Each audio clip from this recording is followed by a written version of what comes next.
Di Rusia, cahaya menyilaukan bersinar di tengah malam.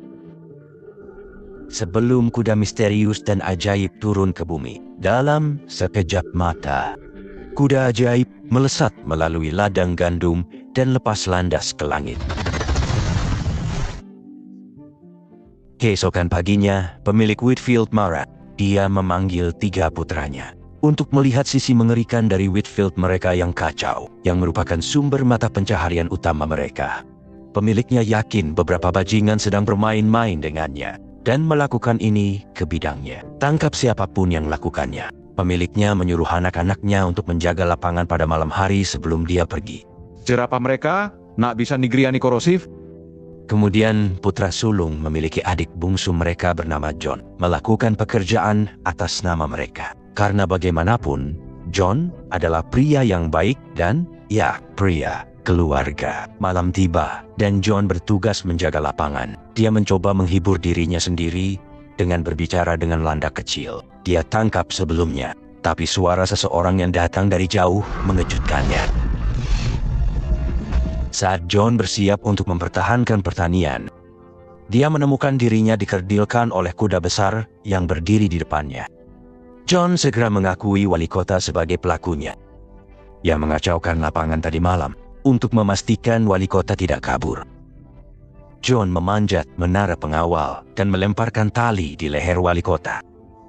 Wali kota melaju, menyeret John. Melihat John masih di belakangnya, wali kota melanjutkan untuk mempercepat pergi, memecahkan menara arloji. Namun, John yang keras kepala masih memegang tali saat dia diseret. Saat berada di menara pengawas yang rusak, wali kota kemudian melompat tinggi ke langit, menyebabkan John terbang bersamanya di atas awan.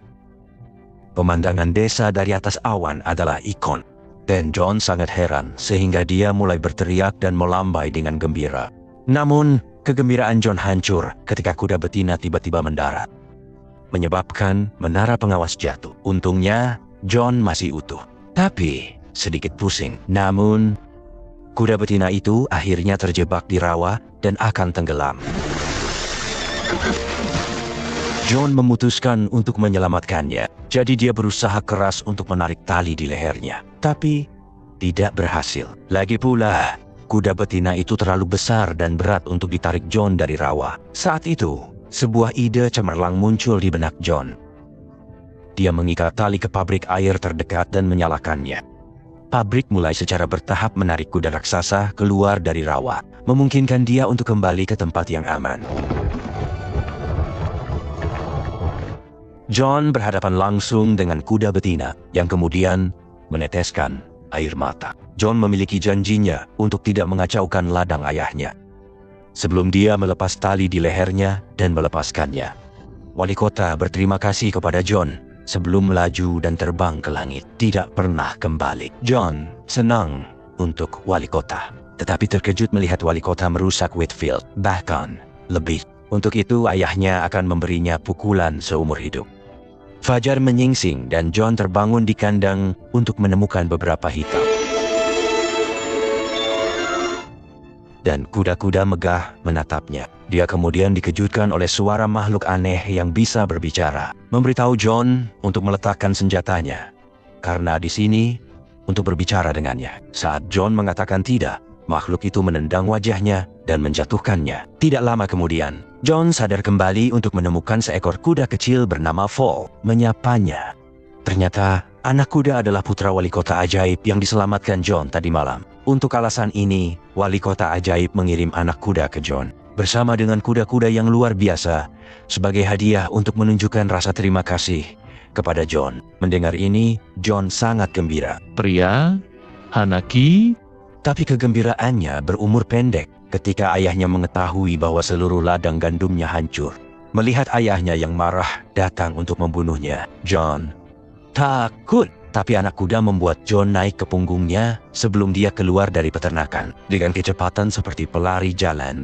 Sekarang John jauh dari peternakan dan aman dari kemarahan ayahnya. Namun, dia menyadari bahwa dia lupa membawa 2 kuda hitam itu bersamanya. Fall menyuruhnya untuk tidak khawatir. sebelum dia membuat peluit yang menempuh perjalanan bermil-mil kembali ke peternakan.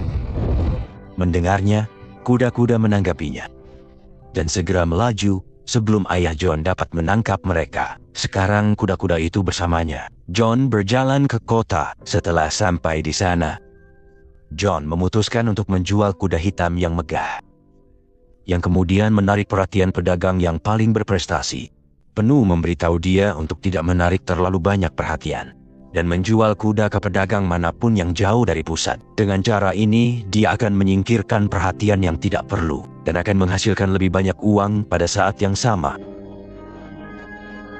Namun, John tidak mendengarkan nasihatnya dan memutuskan untuk menjual kuda kepada orang terkaya di kota. Itulah Raja. Tidak lama kemudian, Raja Tiran keluar ke balkon dan melihat kuda hitam dengan John. Raja meneteskan air liur atas keindahan binatang dan menjadi serakah.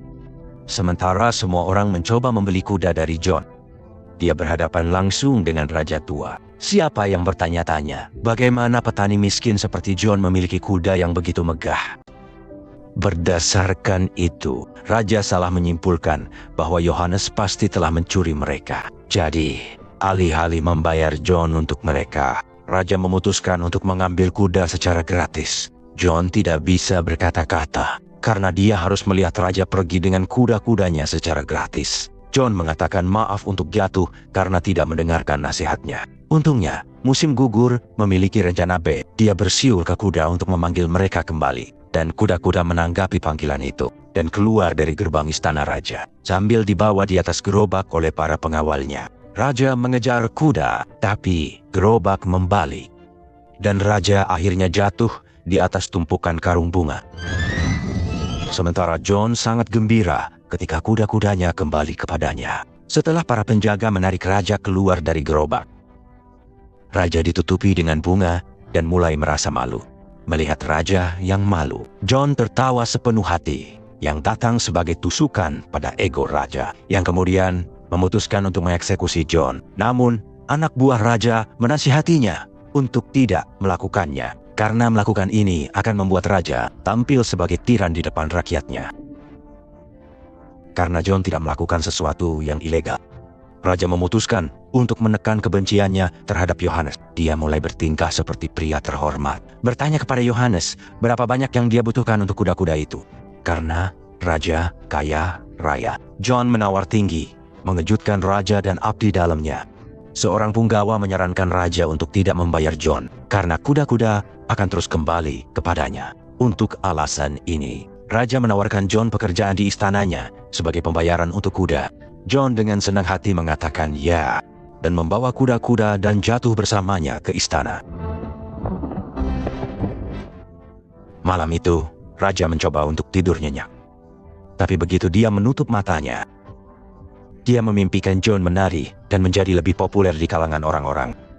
Yang terburuk, Raja dipenggal. Saat itu, dia tersadar dari mimpi buruk ini dan berteriak ngeri. Pada titik ini, ia menjadi lebih tidak aman dan penuh kebencian terhadap John. Keesokan paginya, Raja melihat John melakukan pekerjaannya dari jauh, dan semua orang tampaknya mencintainya, membuat Raja cemburu. Jadi dia memutuskan untuk menyingkirkan John dengan cara apapun yang diperlukan. Sebuah ide buruk muncul di benak punggawa. Dia menyarankan kepada Raja bahwa dia mengirim John pergi dalam misi mematikan dan menyuruhnya menangkap Firebird. Mendengar ide itu, Raja menyukainya dan berkata, ya, yakin bahwa John akan mati dalam misi ini. Juga, jika John gagal dan kembali dengan tangan kosong, Raja akan mengeksekusinya. John bersiap-siap untuk misi. Tapi musim gugur memperingatkannya untuk tidak pergi. Karena Firebird sangat berbahaya, banyak kesatria mencoba menangkapnya, tapi mereka gagal total. Mustahil menyentuh udara. Dan Firebird dengan mudah membunuh mereka. Namun, setelah desakan John, anak kuda dan John mengambil tantangan dan berangkat untuk menangkap Firebird. Dalam perjalanan, keduanya tiba di hutan tempat kacang tumbuh. Foal memberitahu John bahwa Firebird suka makan kacang yang hanya terletak di hutan ini. Setelah John menemukan pohon tempat kacang-kacangan itu tumbuh, dia mencoba memakannya.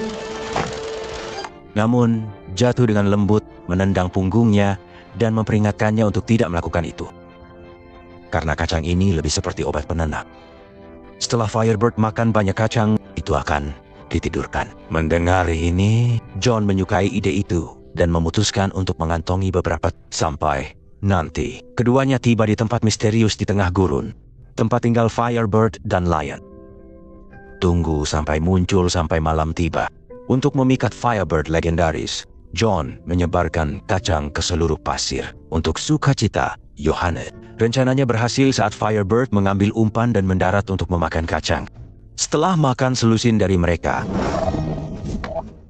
Firebird menjadi pusing dan mulai mengejutkan sampai jatuh ke tanah. Berpikir mereka menangkap Firebird legendaris, John sangat bersemangat dan memutuskan untuk memberitahu si tertidur kabar baik. Saat itu, Firebird muncul dari belakang John dan mengambil kacang dari tasnya. Ini membuat John takut. Jadi dia segera berlari untuk hidupnya sebelum Firebird mengejarnya. Saat Firebird akan menangkapnya, musim gugur menghantam Firebird, memungkinkan John untuk berlari lebih jauh. Penuh berakhir terjebak di pasir hisap kering dan menara Firebird di atasnya. Tapi sebelum bisa membunuhnya, John mengalihkan perhatiannya. Itu memungkinkan jatuh untuk pergi dan lari bersama John. Sebelum Firebird mengejar mereka dan membakar seluruh pohon. Untungnya, jatuh dan John berhasil keluar hidup-hidup. Tapi Firebird masih berdiri di depan mereka. John melempar kacang dan Firebird memakannya, menyebabkannya mati lampu dan jatuh ke danau. Keesokan paginya, John mengambil Firebird yang tidak sadarkan diri keluar dari danau dan mengikatnya. Saat Firebird bangun, ia mengeluarkan air mata api. Dan John sangat tersentuh oleh pemandangan ini. Jika Firebird tetap di tanah lebih lama, apinya akan dipadamkan untuk selamanya dan akan kehilangan kekuatannya. Untuk alasan ini, John melepaskan Firebird sebelum berdiri tegak, dan nyala api di bulu-bulunya kembali menyala. Setelah itu memberi keduanya anggukan hormat, ia terbang menjauh. Tapi meninggalkan salah satu bulunya yang terbakar untuk John, sebagai tanda terima kasih karena telah menyelamatkannya. Setelah kembali ke kota, Raja memutuskan untuk mengeksekusi John karena gagal menangkap Firebird untuk menyelamatkan dirinya sendiri. John menunjukkan bulu yang terbakar kepada Raja dan rakyat untuk membuktikan bahwa dia memang menangkap Firebird. Namun, bulunya tidak terbakar lagi dan Raja mengejek, menertawakannya, dan memiliki Algojo lanjutkan dengan eksekusi. Tetapi, sebelum John dipenggal, bulu Firebird mulai bersinar lagi. Sebelum Firebird legendaris itu sendiri terbang di atas kota dengan bulunya yang terbakar untuk menyelamatkan John dan mengembalikan nikmat melihatnya. John sangat bahagia dan orang-orang mulai melihat John sebagai pahlawan. Sejak kedatangan Firebird di John S. panggilan adalah keajaiban dan bukti keberhasilannya dalam misi. Saat orang-orang bersorak untuk John, Raja dipaksa untuk menyisihkan Johannes dan nyatakan dia pahlawan bagi rakyat. Sekarang, Firebird lebih seperti pelayan John. Setiap kali John bersiul untuk itu, Firebird mematuhi perintah John dan membuat sayapnya bersinar. Itu tidak lain adalah memicu kebencian Raja menuju John karena John agak tak tergantikan pada saat ini dan dia tidak bisa menyingkirkannya bersama para abdi dalamnya. Raja berpikir tentang bagaimana menyingkirkan John. Saat itu, sebuah ide muncul di benak para abdi dalam. Dia menyarankan mengirim John pergi pada misi mematikan lainnya sebagai macomblang untuk mendatangkan gadis dari negara S untuk Raja menikah. Yakin bahwa John akan gagal dalam misi ini, Raja menyukai ide itu karena dia akan punya alasan untuk mengeksekusi John. Tidak lama kemudian, utusan kota menyatakan Raja akan menikahi Sarmaden dari negara S. Saat John memutuskan untuk mendapatkan misi ini selesai penuh, memberitahunya bahwa kerajaan Es dijaga oleh dua satria kuat. Berdasarkan itu, membawa zar buatan akan cukup berbahaya. Tapi, terlepas dari itu, John bersikeras pergi dan menyelesaikan misi itu. Setelah melakukan perjalanan bermil-mil melalui salju, John dan jatuh, mendaki gunung, dan tiba di Es. Kerajaan. Untuk mereka, kejutan tidak ada satria yang menjaga gerbang. Jadi John bergegas dan mencoba masuk, tapi memompak ke es. Ajaib penghalang. John dan anak kuda mencoba memikirkan cara untuk masuk ke dalam. Tapi burung api menyala. Bulu meleleh. Penghalang mengubahnya menjadi air yang membeku sesudahnya. Setelah menyaksikan ini, John heran. Tapi terlihat di musim gugur. Hanya untuk menemukan bahwa dia tidak ada di sana. Saat air mengirimnya terbang menuruni tebing. Dan membungkusnya dalam bola es. Untungnya jatuh. Bertahan jatuh dan tidak terluka. Sementara itu, John melepas sepatunya yang tersangkut di es dan berjalan masuk. Setelah menemukan perawan bernama Zar Maiden, John memperkenalkan dirinya sebagai mak comblang dan mengatakan kepadanya mengapa dia ada di sini. Namun, gadis Zar mengatakan kepadanya bahwa dia tidak ingin menikahi siapapun karena baginya, pahlawan dan satria pemberani tidak lagi ada. Dia kemudian berjalan keluar dan melompat dari tebing. Untuk menguji seberapa heroik John memiliki hati emas, Yohanes memutuskan untuk melompat untuk menyelamatkannya. Tetapi terkejut setelah melihat dia menggunakan gaunnya sebagai parasut. John mencoba mempertahankan gaunnya. Tapi dengan cepat kehilangan cengkeramannya dan jatuh. Sarmaden menyelamatkannya sesudahnya dan menyuruhnya duduk di gaunnya. Namun, John secara tidak sengaja merobek gaunnya dengan kakinya, menempatkan Sarmaden dan dirinya dalam bahaya jatuh ke kematian mereka. Saat itu, titik jatuh. Mereka jatuh dan melebarkan sayapnya untuk terbang ke mereka. Penyelamatan. Setelah musim gugur, menyelamatkan mereka. Mereka berhenti di tempat di mana mereka dapat menyalakan api dan beristirahat. Sedangkan Zar, gadis, sedang tidur siang, jatuh. Berbicara dengan John secara pribadi, dia memberitahu John untuk meninggalkannya keesokan paginya dan tidak pernah kembali ke kota.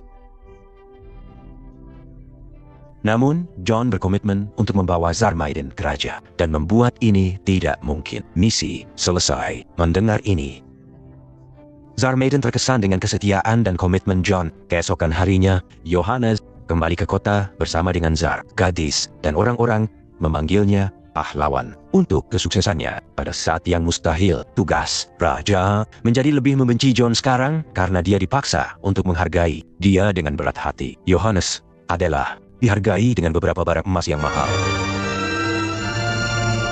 Namun, tidak ada emas itu yang cukup baik untuk membuatnya bahagia. Karena dia menyukai sar yang dibuat sekarang. Dan dia adalah satu-satunya hadiah yang dia inginkan. Nanti malam, John membuka diri untuk anak kuda dan mengatakan kepadanya tentang cintanya untuk Sarmaden. Segera setelah itu, dia naik ke jendela kamarnya. Mengungkapkan cintanya dan memberinya beberapa bunga. Mengesankan dia, saat itu, keduanya terputus. Ketika punggawa raja mengetuk pintu Sarmaiden untuk memastikan John tidak pernah mendapatkan, terlihat gadis Zar mendorong bunga ke wajahnya dan menutup jendela untuk menghindari kecurigaan. Setelah raja abdi dalam masuk, mereka membawa beberapa gaun mewah untuk Zar Maiden untuk mempersiapkannya sebelum dia bertemu raja. Namun, Zar Maiden tidak ingin mengesankan raja, jadi dia mengambil abdi dalam, bajak laut, pakaian berjalan ke istana raja. Gadis Zar tidak mengakui raja bahwa dia membingungkan dia dengan salah satu abdi dalam yang lebih muda. Raja meledak dan memperkenalkan dirinya. Gadis Zar meminta maaf kepada raja, mengatakan dia salah mengira dia badut setelah melihat pakaiannya. Raja kemudian menyapanya dan mulai berbicara tentang pernikahan mereka. Namun, Zar Maiden tidak ingin menikah dengan pria 3 kali usianya. Untuk alasan ini, dia memutuskan untuk menunda pernikahan. Jadi dia mengatakan ya kepada raja. Tapi, dengan satu syarat. Dia ingin memakai cincin neneknya yang hilang di tengah lautan. Raja memanggil John dan memutuskan untuk membuatnya melakukan pekerjaan yang mustahil untuk menemukan cincin itu. Yang John katakan, ya, malam itu. Sementara John tertidur, kenyang melihat sosok paus terbang. Dan mencari tahu di mana cincin itu dengan melihat cara angin bertiup. Keesokan harinya, anak kuda membawa John ke tempat cincin itu berada. Saat keduanya tiba di sana, sekelompok burung melesat ke arah mereka, menyebabkan John jatuh dari punggung Fall, berakhir di dasar lautan.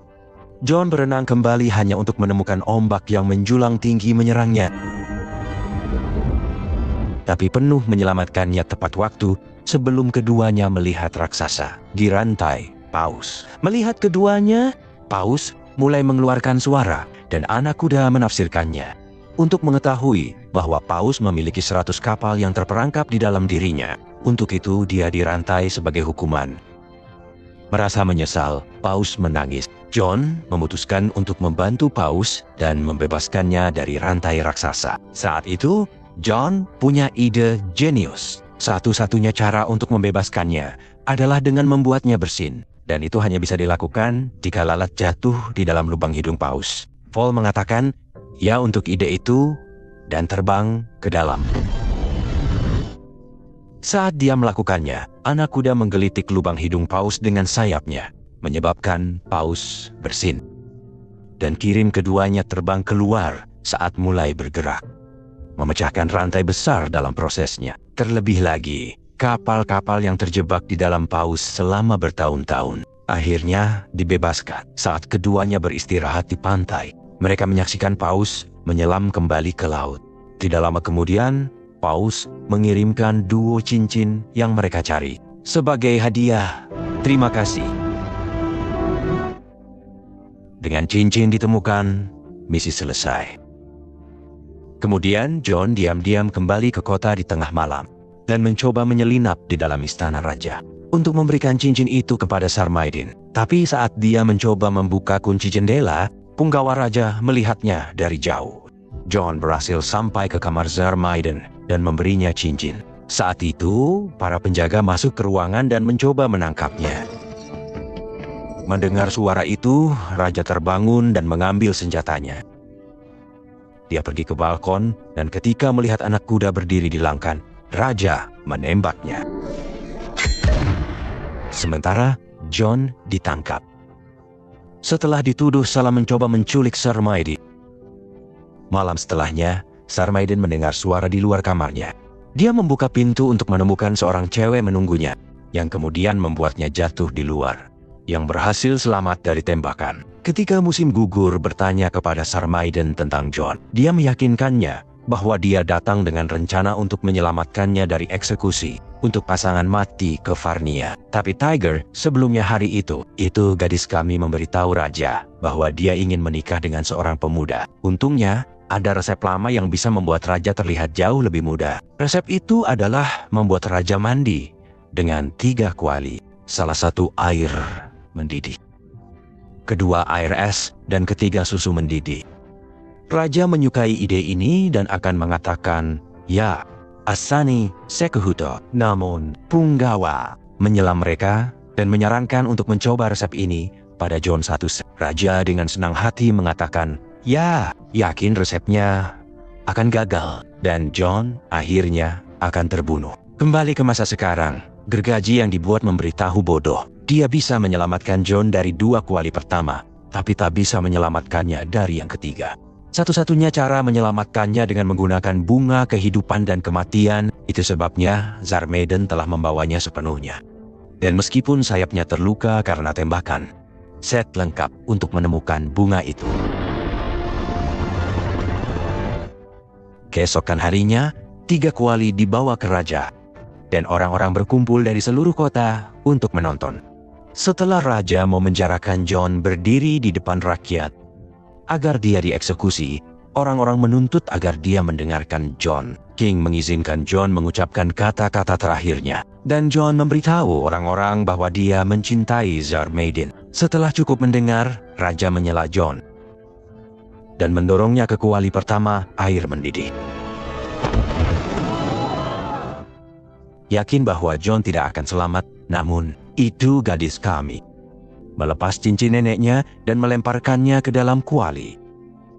Mengusir John dari kuali pertama ke udara, untuk kemudian berakhir di detik di mana air es saat itu, burung api terbang di atas dan menjatuhkan salah satu bulunya yang terbakar ke dalam air es.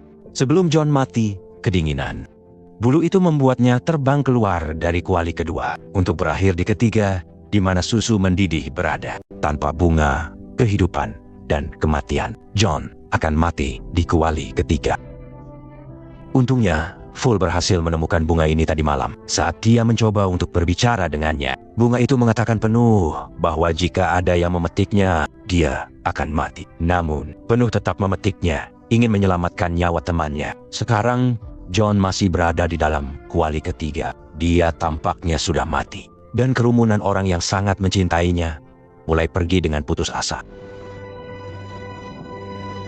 Saat itu, anak kuda menjatuhkan bunga kehidupan dan kematian ke dalam kuali ketiga. Hanya untuk John muncul dari kuali ketiga, berpakaian bagus dan lebih tampan dari sebelumnya. Melihatnya, orang-orang sangat senang dan begitu juga Zermaiden. John meluncur kembali ke peron. Raja mulai menanggalkan pakaian dan bersiap untuk mandi di kuali. Berpikir bahwa Sar membuat resepnya berhasil, dia melompat ke kuali pertama. Tapi terjebak di dalam gelembung yang membawanya pergi dari kota. Sementara orang-orang menertawakannya dan memberitahunya pembebasan yang baik. Sekarang rakyat tidak memiliki raja. Mulai bertanya-tanya siapa raja mereka berikutnya. Mereka semua kemudian setuju untuk memahkotai John sebagai raja baru mereka. Dan John merasa terhormat dan senang menerima. Sebelum dia meraih tangan Sarmaidin dan mengumumkannya menjadi istrinya. Saat itu, John merindukan anak kuda dan mulai bertanya di mana dia berada. Jadi, dia dan Zar membuat dan mencarinya sebelum mereka menemukannya. Berbaring di lubang, berpikir bahwa dia akan mati setelah memetik bunga itu. Tapi gadis kami memberitahu musim gugur bahwa bunga itu baru saja menguji keberaniannya dan meyakinkannya bahwa dia akan hidup. John memeluk temannya dan ketiganya hidup bahagia selamanya. Mengetahui bahwa mereka memiliki kota,